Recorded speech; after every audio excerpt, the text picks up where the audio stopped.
기독교의 신앙은 단순한 종교적인 명상이 아닙니다. 그래서 명상을 할 수는 있지만 기독교의 신앙이 명상을 위한 신앙은 절대로 아닙니다. 또 우리가 마음을 평안하게 갖고 위로해주는 그러한 기독교적인 경험들을 하지만 사실 기독교 신앙을 좀 더 깊이 들어가면 오히려 편안함에서 우리를 불편함으로 끌고 가는 힘을 갖고 있다는 것을 저희가 많이 경험을 합니다. 그래서 기독교인이 된다는 것은 내 인생에 아무 일 없이 편하게 잘 살겠다라는 것을 어느 정도 포기하는 것입니다. 나는 편하게 살겠다가 아니라 나는 말씀대로 살겠다. 그것이 바로 우리 기독교인의 정의입니다. 믿음의 시작들이 바로 그러한 스토리들을 다 갖고 있습니다. 다들 아브라함 시대에는 그냥 다 태어난 곳에서 거기서 아버지가 하던 일들을 그대로 이어받아서 하다가 죽는 것이 당연한 시대였습니다. 그런 하나님께서 부르셨을 때 아브라함은 갈대아 우르 아버지의 집을 떠나서 가나안으로 갔습니다. 가나안에서도 세겜에서부터 브엘세바까지 끊임없이 옮겨가면서 하나님의 인도하심을 따라서 불편한 삶을 살았습니다. 예수님께서도 이 땅에 오셔서 제자들을 부르실 때 아브라함과 같은 구도로 접근을 하십니다. 그래서 자신의 삶에 머물러 있던 사람들을 불러내십니다. 그래서 예수님의 제자들은 다 원래 하던 일이 있던 자신들의 그 컴포트 존에 살던 그런 사람들이었습니다. 어부와 세리와 의사를 불러내셔서 십자가를 지고 따라올 것을 요구하셨습니다. 예수님의 비유에는 우리 한 달란트 가진 사람이 그 달란트를 숨겨놨다가 다시 임금이 왔을 때, 주인이 왔을 때 그를 만나는 이야기가 나옵니다. 이 비유가 갖고 있는 여러 의미들, 함의가 있겠지만 결국은 그 종이 임금을 만났을 때 자기가 지켜왔던 그 갖고 있던 한 달란트마저 빼앗기고 마는 것인데, 그것이 바로 하나님의 나라의 특징을 보여주는 아주 단순 명료한 이야기입니다. 아무 일 없이 편하게 지내는 사람은 하나님의 나라에 필요하지 않다라는 것이 메시지 속에 숨겨져 있습니다.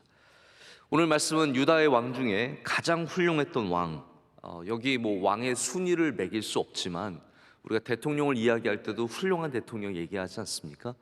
유다의 많은 왕 중에 다윗과 견줄 수 있는 왕, 심지어는 다윗보다도 더 위대하게 보기도 하는, 히스기야보다도 더 위대하게 보는 왕이 바로 요시야 왕입니다. 요시야 왕은 말씀을 발견하고 그 발견한 말씀 때문에 자신의 삶의 편안함을 포기하고 위험한 길을 선택해서 그 길로 나아갔던 사람입니다. 요시야는 하나님의 말씀이 사라졌던 시대를 살았던 참 불행한 왕이었습니다. 모태신앙을 가진 사람이 우리는 좀 더 뛰어난 신앙을 가질 거라고 생각하지만 꼭 그렇지 않습니다. 요시야는 믿음의 선조들을 만나지 못했습니다. 그의 할아버지는 우상 숭배로 유명했던 므낫세였습니다. 그리고 그의 아버지 아몬은 22살의 왕이 되었는데 2년 만에 신복들에게 반역을 당해서 암살을 당합니다. 그래서 이 요시야는 8살에 어린 나이에 왕이 되어서 나라를 다스리게 됩니다. 여러분, 이 어린아이가 어떻게 왕 노릇을 하겠습니까? 이제 성경이 8살의 왕이 된 요시야를 소개하면서 그의 어머니를 함께 소개합니다. 어머니는 여디다요 보스갓 아다야의 딸이다라고 말하는데, 그 말은 다시 말하자면 이 8살의 아이와 함께 어머니가 나라를 많이 다스렸던 것을 우리가 짐작해 볼 수 있습니다. 그런 요시야가 어떠한 상황인지는 분명하게 모르겠지만 분명 누군가에게 믿음의 전수를 받았습니다. 그래서 믿음을 갖게 되었고 그 안에는 어떤 씨앗이 뿌려진 것이죠. 그리고 18째 되던 해에, 요시야가 왕이 되고 18째 되던 해에 그의 믿음의 날개를 펴기 시작합니다. 그것이 바로 그가 26살 되던 해입니다. 성경이 기록하는 요시야의 첫 번째 업적은 뭐냐면 성전을 수리하는 것입니다. 우리는 이것만 봐도 요시야가 뭔가 굉장히 하나님을 향한 큰 열정을 가졌던 사람임을 짐작해 볼 수 있습니다. 근데 성전의 수리가 참 중요하지만 오늘 말씀이 이 전체적인 22장과 23장이 전해주는 말씀은 성전을 수리하다가 만나게 되는 하나님의 말씀에 집중되어 있습니다. 여러분, 건물이 중요하죠. 그러나 아무리 화려하고 아름답고 깨끗한 건물에 살아도 행복하지 않을 수 있는 것처럼 여호와의 성전이 다 완전하게 수리가 된다고 할지라도 그들이 하나님을 향한 믿음, 하나님의 말씀을 향한 믿음이 없다면 여호와의 성전이 수리되는 것이 무슨 의미가 있겠습니까? 그래서 하나님께서는 여호와의 성전을 수리하는 이 귀한 마음을 가진 요시야에게 하나님의 말씀이 발견되는 은혜를 주십니다. 여러분, 우리 성도들이 받는 큰 은혜 중에 하나는 하나님의 말씀을 발견하는 은혜입니다. 하나님의 말씀을 발견하게 되고, 그래서 대제사장 hil기야가 발견하고 사반에게 전하게 되고, 또 사반이 이것을 여선지자 훌다에게 전함으로 말미암아 요시야가 그 훌다를 통해서 여호와의 말씀을 듣게 되고 큰 충격을 받게 됩니다. 그래서 말씀을 듣는 순간부터 요시야는 편안한 삶을 포기하고 위험한 길로 걷기 시작합니다. 참 이게 흥미로운 부분이 있습니다. 왜냐하면 우리는 늘 유대인들은 말씀을 항상 듣고 지키고 살았을 것이라고 짐작을 하는데, 역사를 보면 사실 그렇지 않다라는 거예요. 오늘 마지막 말씀에도 요시야가 유월절을 지킨 이야기를 굉장히 중요하게 다루고 있습니다. 우리는 다 유월절 지킨 줄 알았죠. 근데 요시야의 이야기를 통해서 우리가 깨닫는 것은 뭐냐면, 여호수아 시대 때부터 요시야 때까지 한 번도 유월절을 지키지 못했다라는 거예요. 이게 굉장히 충격적인 이야기입니다.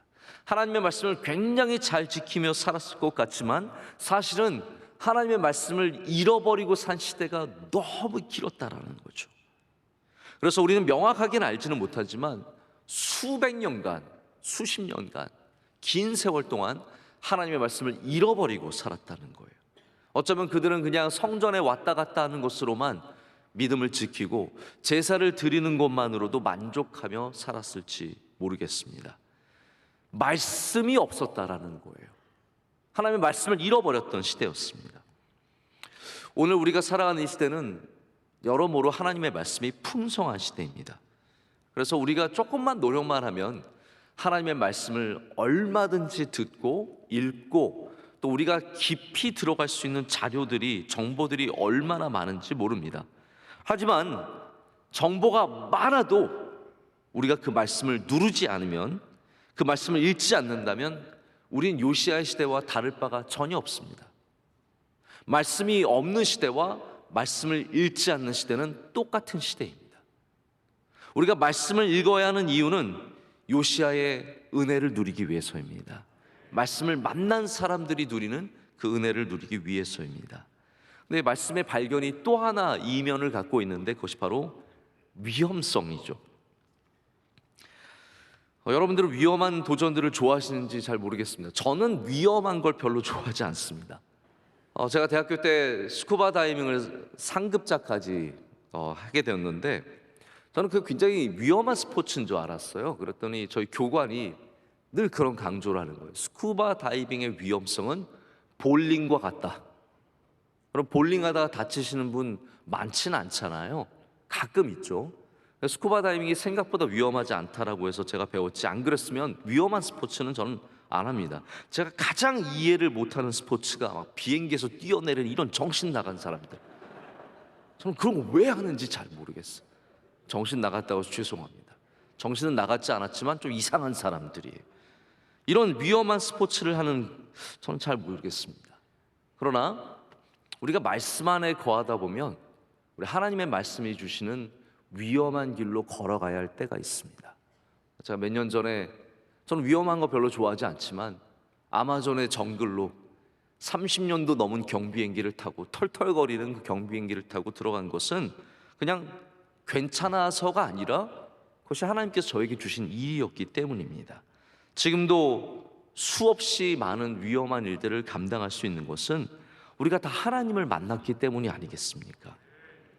위험하다는 것이 무엇일까요? 왜 하나님의 말씀을 발견하는 것이 위험한 것이겠습니까? 여러분, 성경은, 제가 이런 표현을 좀 써보고 싶습니다. 인류 역사상 가장 위험한 책입니다. 성경은 가장 위험한 책이에요. 요시야가 하나님의 말씀을 발견한 뒤에 여선지자 훌다가 설명해 주는 말씀을 듣고, 이제 많은 학자들은 이것을 신명기라고 얘기합니다. 잃어버렸던 신명기를 다시 찾아서 그 안에 있는 하나님의 약속과 언약과 또한 경고들의 말씀을 들은 거죠. 근데 그 말씀을 듣고 큰 충격을 받아요.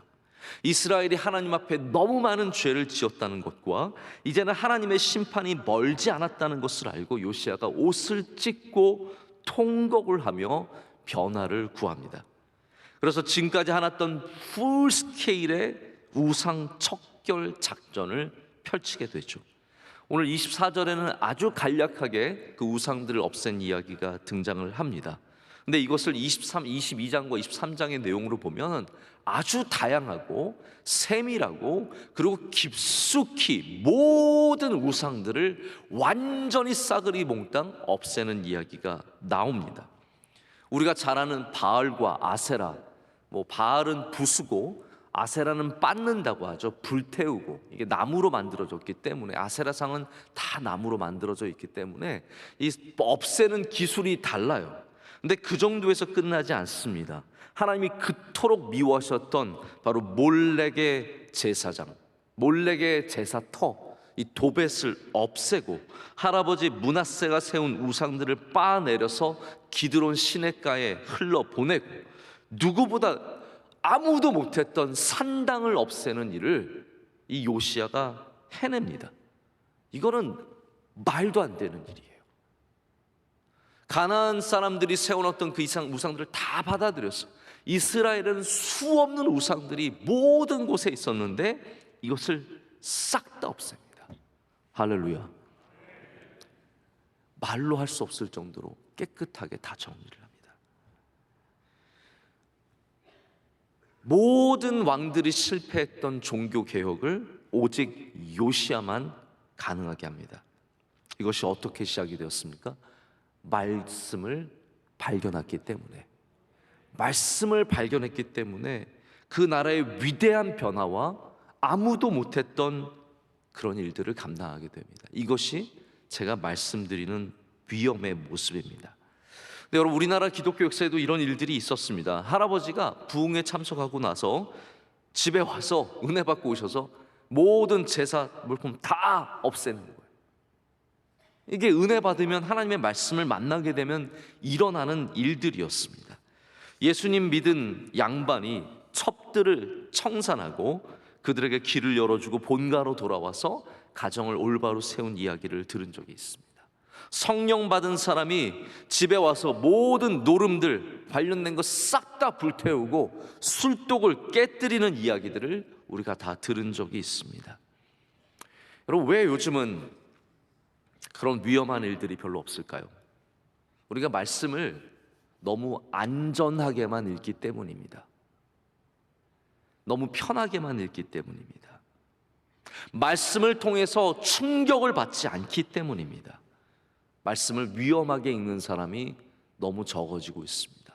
왜 옛날에는 수없는 사람들이 들끓는 마음으로, 끓는 마음을 갖고 선교를 떠나고 주의 말씀을 갖고 세상을 향해 나아갔을까요?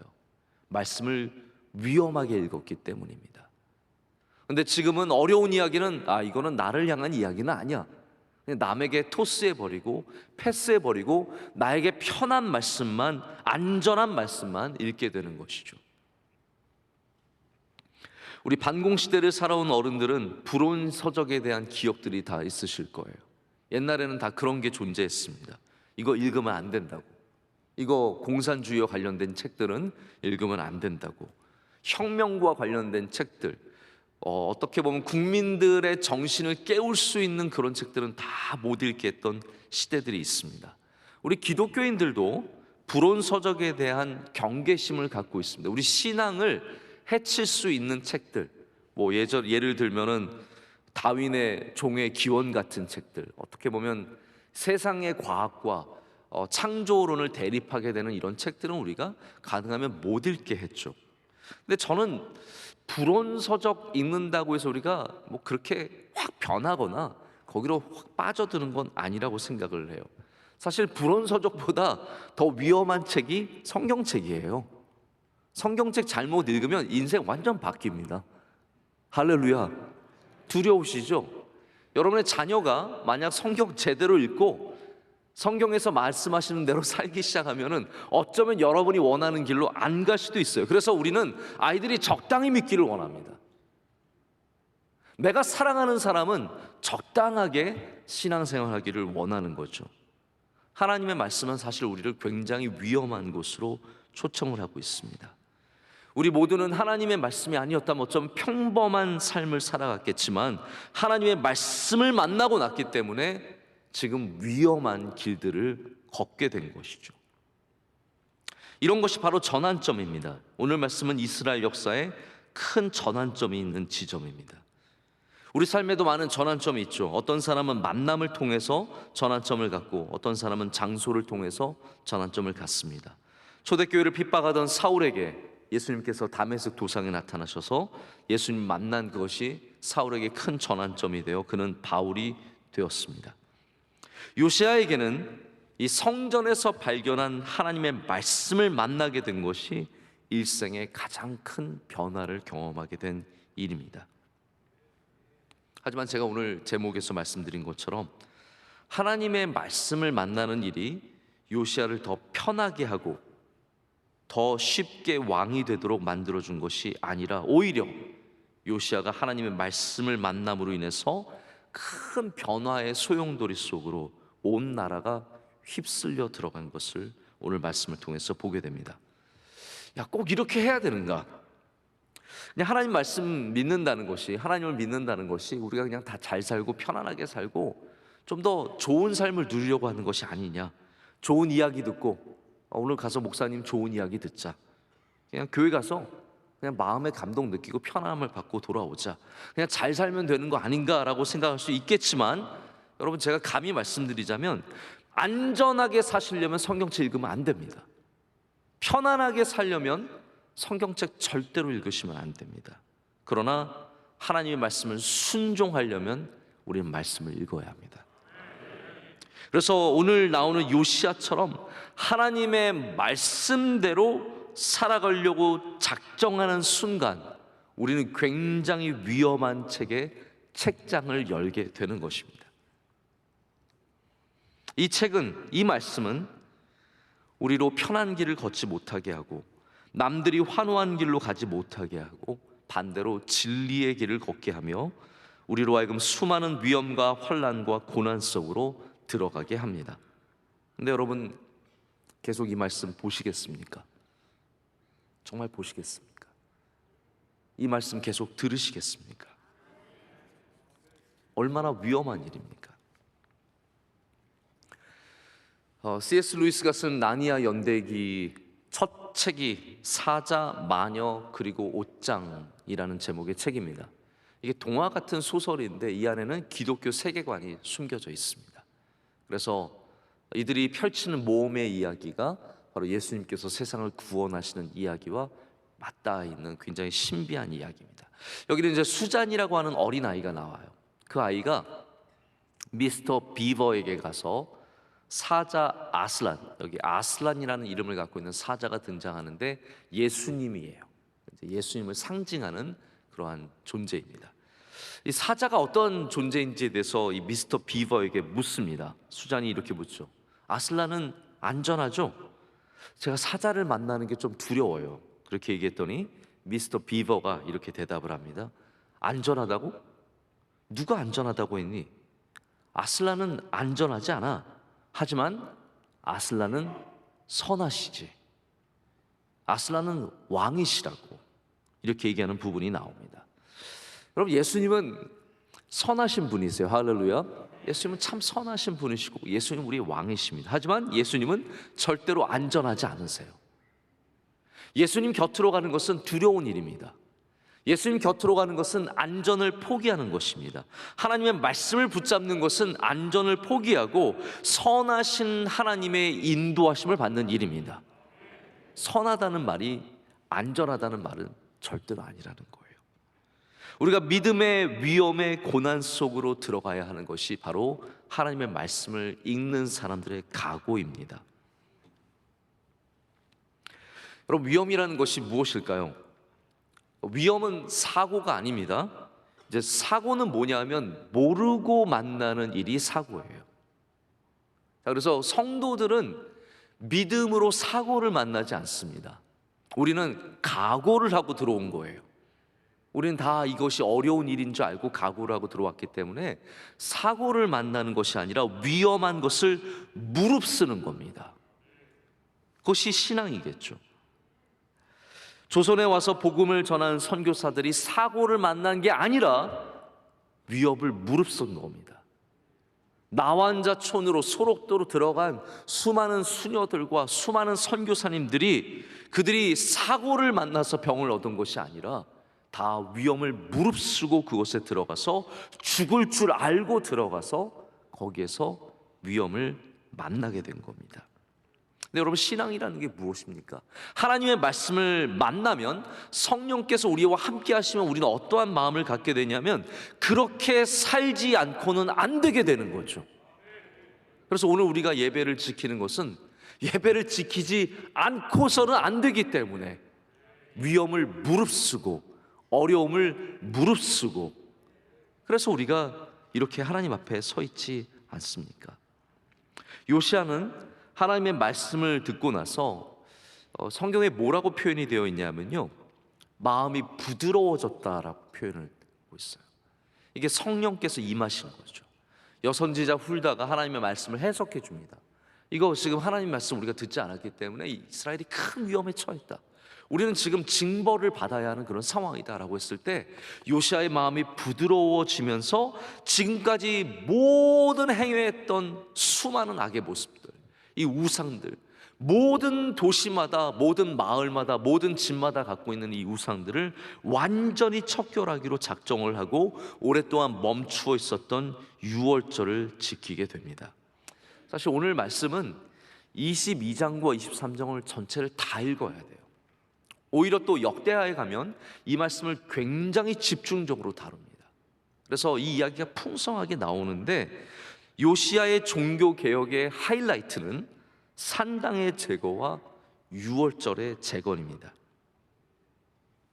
없애는 것뿐만이 아니라 새로운 일들을 시작하는 것으로 함께하게 됩니다. 어느 누구도 하지 못했던 유월절을 지키는 일을 회복하는 감격스러운 모습을 보게 되는 것은 바로 이렇게 하나님의 말씀을 만나서 위험한 길을 걷기로 작정했기 때문입니다.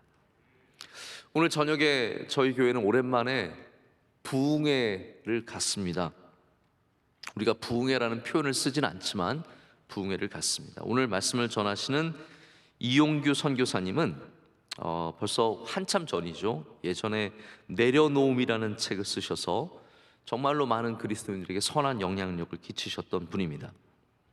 이분은 우리가 흔히 말하는 엘리트 출신입니다. 서울대를 나오고 하버드에서 역사로 박사학위를 받으신 상위 1%에 해당하는 그런 분이죠. 이 선교사님은 영광을 누릴 수 있는 교수직, 연구직, 많은 충분한 오퍼들을 받았습니다. 부와 명예를 누리며 살 수 있는 길이 있었지만 몽골의 선교사로 헌신하게 되셔서 척박한 몽골 땅에서 국제학교를 설립하고 세우고 안정화시켜서 거기서 이제 편안하게 그냥 사역하며 살면 되는 그런 시간을 만나게 되었습니다. 근데 이제 그렇게 살다가 또 하나님의 부르심을 받게 되어서 자기가 이루어놓은 모든 업적과 성취들을 내려놓고 인도네시아로 다시 맨 땅에 헤딩하기 위해서 갑니다. 그래서 지난 수년간 인도네시아에서 다시 눈물을 흘리며 사투를 벌이며 가족들과 함께 힘들게 국제대학교를 설립해서 지금 훌륭하게 운영을 하고 계십니다. 제가 이분을 자랑하고 여러분께 보여드리기 위해서 말씀을 드리는 것이 아니라 우리가 말씀을 듣다 보면은 외국의 선교사님들이 우리나라 오셔서 선교하신 선교사 열전은 참 많이 보게 돼요. 저도 그런 선교사 열전을 여러 번 본 적이 있습니다. 근데 우리나라에서 파송한 선교사님들이 정말로 훌륭한 분들이 많은 걸 꼭 아셨으면 좋겠어요. 우리나라 선교사님들도 좀 열전을 썼으면 좋겠어요. 아직 살아 계셔도 이런 많은 분들을 좀 소개해서 우리 다음 세대가 선교의 열정을 갖고 이어갈 수 있도록, 할렐루야, 좀 이런 일들을 하면 참 좋지 않을까. 제가 외국 선교사님들 감동되는 예화가 얼마나 많겠어요. 제가 뭐 수십 명을 그렇게 소개할 수 있겠지만 굳이 우리나라 선교사님으로 말씀을 드리는 이유는 바로 그러한 이유입니다. 하나님의 말씀을 만나서 편안한 길이 아니라 위험한 길을 걷기 시작한 분들이 너무나 많다라는 거예요. 우리 교회에 또 그런 어른들이 얼마나 많겠습니까? 하나님의 말씀이 임하는 인생들은 이것을 다 무릅쓰고 살아가는 그러한 거룩한 인생을 살아가게 된다는 것이죠. 성경에 나오는 삭개오의 이야기는 아이들에게는 얼마나 재밌는 이야기입니까? 아이들이 이 이야기 들으면 다들 너무 재밌어해요. 왜냐하면 키가 작아서 예수님을 만날 수 없었던 이야기가 재밌고 나무 위에 올라간 것이 너무 흥미로워요. 근데 여기까지만 재밌는 거예요. 사실 삭개오 이야기는 그 이후의 이야기가 더 중요한 이야기입니다. 삭개오는 예수님을 만났습니다. 예수님께서 내가 너의 집에 가서 유하야겠다라는 말씀을 듣고 삭개오가 예수님을 그의 집으로 초청을 합니다. 근데 그때부터 예수님을 만난 순간부터 삭개오의 삶은 위험이 시작이 됩니다. 지금까지는 부하게 편하게 살아왔어요. 그러나 예수님을 만난 다음부터 그는 감당할 수 없는 감동으로 말미암아 참을 수 없어서 그가 착취하고 빼앗은 것을 다 돌려주고 배나 갚아주겠다고 말하고 정직한 삶을 살겠노라고 다짐합니다. 여러분, 이것이 바로 예수님을 만나는, 살아계신 말씀을 만나는 삶의 능력입니다. 그렇지, 그렇게 살지 않고서는 견딜 수 없는 것, 그것이 하나님의 말씀이 우리 삶에 들어올 때 일어나는 놀라운 일입니다. 여러분, 우리 교회는 이 말씀에 어떻게 반응을 해야겠습니까?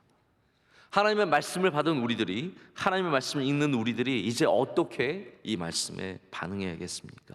그냥 우리끼리 편하게 살 것으로 만족할 것인지, 아니면 요시야처럼 하나님의 말씀을 들으면서 부드러운 마음을 갖고 통곡하며 회개하며 하나님의 말씀대로 살기로 작정할 것인지 이제는 정해야 됩니다.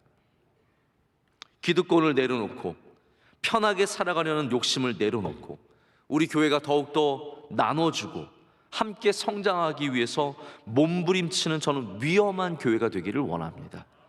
위험한 믿음, 위험한 교회, 미래의 일꾼들을 길러내기 위해서 위험한 도전을 해야 합니다. 적당히 남들 따라서 비슷비슷하게 설교하고 비슷비슷하게 남들이 좋아하는 프로그램으로 좋은 교회 흉내내기는 것이 아니라 우리에게 주신 사명과 우리에게 주신 말씀을 찾으며 우리는 함께 나아가야 할 줄로 믿습니다. 제가 무슨 위험한 도전하려고 허황된 일 하려고 밑밥 가는 게 아닙니다. 제가 뭐 위험한 일 할 테니까 뭐 같이 오세요라고 말씀을 드리는 건 전혀 아닙니다. 저는 솔직히 아무 계획이 없습니다. 저는 계획이 없는 사람입니다. 하지만 제가 믿는 것이 있습니다. 우리가 함께 말씀을 읽다 보면 하나님께서 우리에게 계획을 주실 줄로 믿습니다. 비전을 주실 줄로 믿습니다. 그 모든 일들 가운데 도전해야 된다라는 것이죠.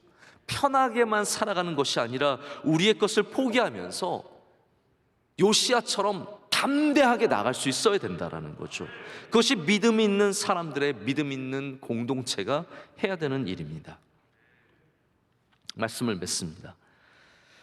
하나님, 제가 원하는 대로 해주세요라는 그러한 기도는 굉장히 안전한 기도입니다. 여러분, 기도하실 때 편하게 사시려면 하나님, 제가 원하는 대로만 해주세요. 여러분, 원래 우리는 위험한 기도를 할 줄 모릅니다. 하나님, 저 편하게 건강하게 해주시고 자녀들 잘 되게 해주시고 직장 잘 되게 해주시고 뭐 돈 많이 벌게 해주시고 더 좋은 집으로 이사. 어려운 기도 우리 잘 안 하잖아요. 우리는 편안한 기도, 안전한 기도를 합니다. 그러나 여러분, 우리가 말씀을 읽으면 우리는 어떠한 기도를 하게 됩니까? 하나님, 제가 하나님 말씀에 순종하게 해주세요 라는 기도를 드리기 시작합니다. 그래서 우리는 굉장히 위험한 도전을 받게 되죠. 그럴 때 하나님께서 우리에게 말씀하십니다. 이제 내 뜻대로 살아보지 않을래? 라고 주님께서 물어보십니다.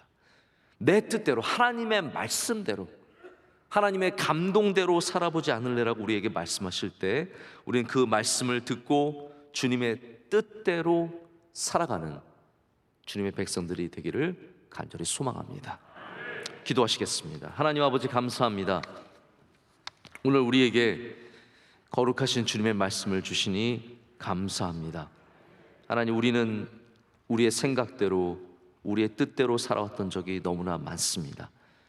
말씀을 읽고서도 어려운 부분들은 다 뛰어넘고 그냥 편안한 말씀들만 받았던 적이 너무나 많습니다. 하나님, 우리에게 감동하여 주시옵소서. 우리에게 말씀하여 주시옵소서.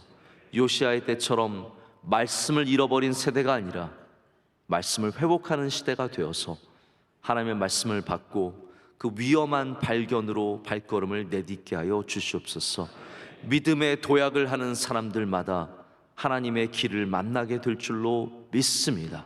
모든 성도들 말씀을 붙잡고 올해 도전하며 승리하는 한 해를 갖게 하여 주시옵소서.